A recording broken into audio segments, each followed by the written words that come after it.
Good day everyone. So I'm Howard James Bicuba from BS Edma 2A. With my classmates, we are going to discuss about the teacher as a culture catalyst.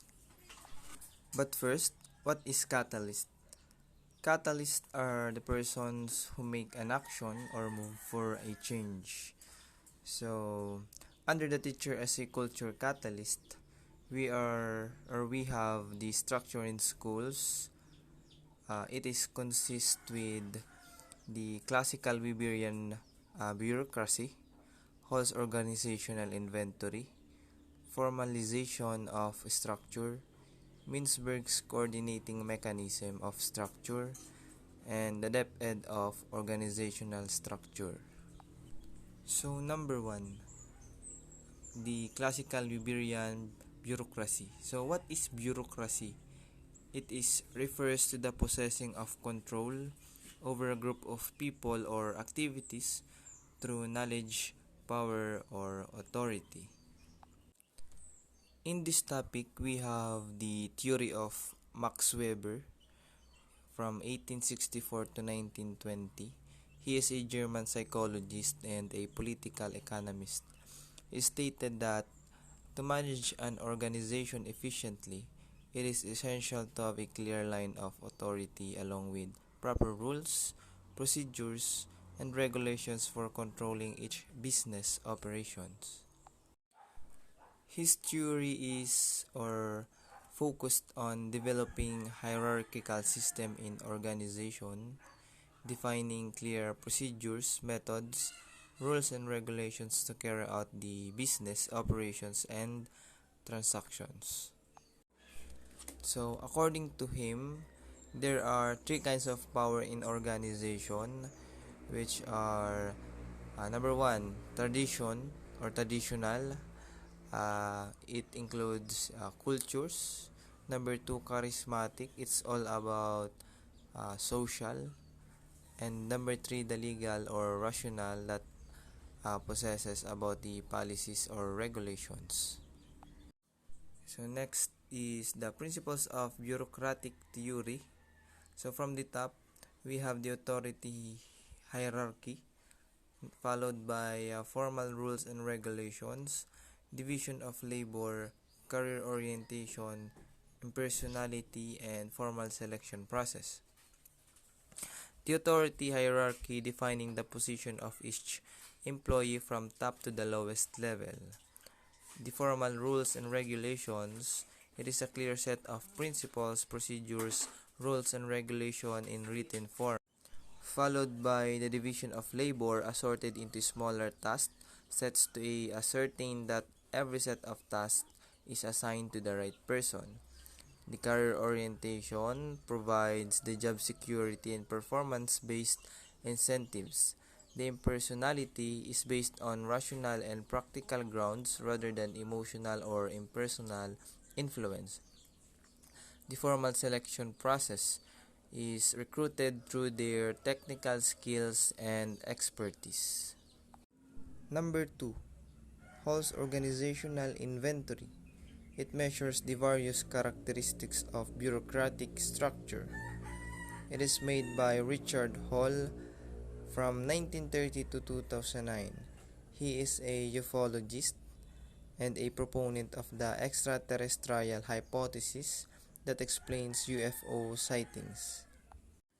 D.A. McKay, 1946, subsequently adapted and modified the organizational inventory in his study of the bureaucratization of schools. He measured bureaucratic pattern in schools using School Organizational Inventory or SOI, a questionnaire that operationalized the same 6 dimensions of structures. Now we go to the two types of rational organization in the school settings. So we have the organizational characteristics of hierarchy of inventory. Number 2, specialization. Number 3, rules and impersonality. It is from the organizational pattern of bureaucratic. From the organizational pattern of professional, we have the organizational characteristics of procedural specification, and technical competence. The hierarchy of inventory is or are the tasks broken down into series of subtasks and steps too. The specialization are the process of becoming an expert in a particular area. Next is the rules. Rules and requirements are required to ensure uniformity so that employee knows exactly what is expected to them. Next is the impersonality. Bureaucratic organization treats employees equally. They also treat customers equally and do not allow individual differences to influence them. Next is the procedural specification.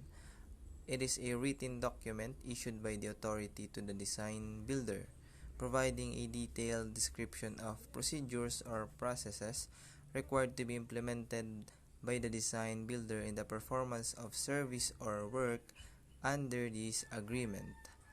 The technical competences. It is the knowledge and abilities required to apply specific technical principles and information in a job, function, or role. So we go to halls for organizational types. Number one, we have the Weberian structure. It is the professionalization and bureaucratization are complementary and they are both high. Number two, authoritarian structure. It is the disciplined compliance to the rules and regulations and the directives are the basic principles of operation. Number three, professional structure. It is the rules and procedures serve as guides rather than a strict formats to be applied uniformly.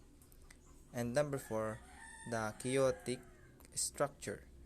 It is the low degree of bureaucratization and professionalization. Now let us look about the structure graph. So in professional pattern, the role of Weberian and professional is high, and the authoritarian and chaotic is low.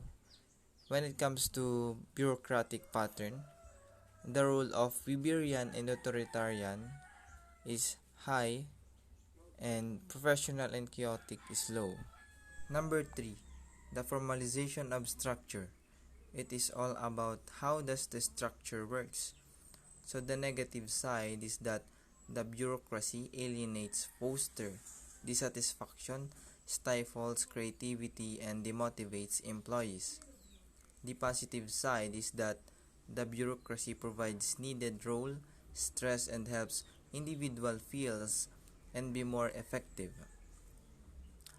Paul and Andler and Brian Boris, 1996, offered the possible solutions as they interpret formalization. So, formalization is a system of written rules and regulations, procedures, and instructions. It has the enabling formalization and coercive formalization. Centralization is the hierarchy of authorities. It has enabling centralization, hindering centralization. Number 4. Mintzberg's coordinating mechanism of structure. It is authored by Henry Mintzberg and described it as the structure simply as the ways in which an organization divides its labor into tasks and then achieves coordination among them. It consists the 5 basic coordinating mechanism. Number 1, the mutual adjustment. Number 2, direct supervision. Number 3, standardization of work process. Number 4, standardization of outputs. Number 5, standardization of worker skills. But what does the 5 basic coordinating mechanism mean? Number 1, the mutual adjustment. It is the coordination through the simple process of informal communication. Number 2, direct supervision is the coordination through personal command. Number 3, standardization of work process is all about is the achieved by the specifying or programming the contents of the work. Number 4, standardization of outputs. It is the attained by specifying the result of the work and also the fundamental dimensions of the product or the performance are enumerated. Number 5, the standardization of worker skills. It is the coordination mechanism that provides indirect control of the work. Number 5, the DepEd organizational structure. It is based on the Republic Act number 9155 or the Governance of the Basic Education Act of 2001. It is an act instituting a framework of governance for basic education, establishing authority and accountability, renaming the Department of Education, Culture and Sports as the Department of Education, and for other purposes. So, the purpose of the organizational structure is to help the organization to achieve its aim and objectives in employees to complete their work efficiently and effectively. Next, we have the DepEd management structure. It is to carry out its mandates and objectives. The department is organized into two major structural components. So the two major structural components are the central office and the field office. The central office maintains the overall administration of basic education at the national level, while the field offices, it is the responsible for regional and local coordination and administration of the department's mandate. Well, RA 9155 is a rule of how many employees should have in every department. So RA 9155 provides that the department should have no more than 4 undersecretaries and 4 assistant secretaries, with at least 1 undersecretary and 1 assistant secretary, who are career service officers chosen among the staff of the department. At present, the department operates with 4 undersecretaries in the areas of programs and projects. Number 2, regional operations. Number 3, finance and administration. Number 4, legal affairs. And 4 assistant secretaries in the areas of programs and projects, planning and development, budget and financial affairs, and legal affairs.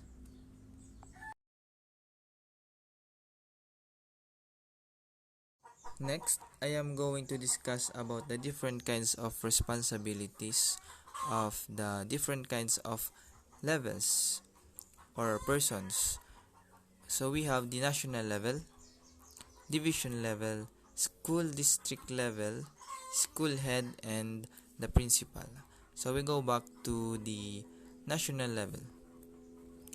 The national level or is consist of the Secretary of Education shall have the authority, accountability, and responsibility for the following. Number 1, formulating rational educational policies. Number 2, formulating a rational basic education plan. Number 3, promulgating national education standards. Number 4, monitoring and assessing national learning outcomes. Number 5, undertaking national educational research and studies. Number 6, enhancing the employment status, professional competence, welfare, and working conditions of all personnel of the department. And number 7, enhancing the total development of learners. Next, the division level. It is consist with the national educational policies, plans, and standards. The school division's superintendent shall have authority, accountability, and responsibility for the following. Number 1, the developing and implementing division education development plans. 2, planning and managing the effective and efficient use of all personnel, physical and physical resources of the division, including professional staff development. Number 3, hiring, placing, and evaluating all division supervisors and schools district supervisors, as well as all employees in the division, both teaching and non-teaching personnel, including school heads, except for the assistant division superintendent. Next is the school district level. are responsible for number 1, providing professional and instructional advice and support to the school heads and teachers, facilitators of schools and learning centers in the district of or cluster. 2. Curricula supervision. 3. Performing such other functions as may be assigned by proper authorities. And last, the school head or the principal. So the first 5 responsibility of the school head or the principal are: number 1, setting the mission, vision, goals, and objectives of the school. Number 2, creating an environment within the school that is conducive to teaching and learning. Number 3, implementing, monitoring, and assessing the school curriculum and being accountable for higher learning outcomes. 4. Developing the school division program and school improvement plan. Number 5. Offering educational programs, projects, and services which provide equitable opportunities for all learners in the community. Number 6. Introducing new and innovative modes of instruction to achieve higher learning outcomes. Number 7. Recommending the staffing complement of the school based on its needs. Number 8. Encouraging and enhancing staff development. Number 9. Establishing school and community networks and encouraging the active participation of teacher organizations, non-academic personnel of public schools, and parents, teachers, community associations. Lastly, number 10. Performing such other functions as may be assigned by the secretary, regional director, and school division superintendents where they belong.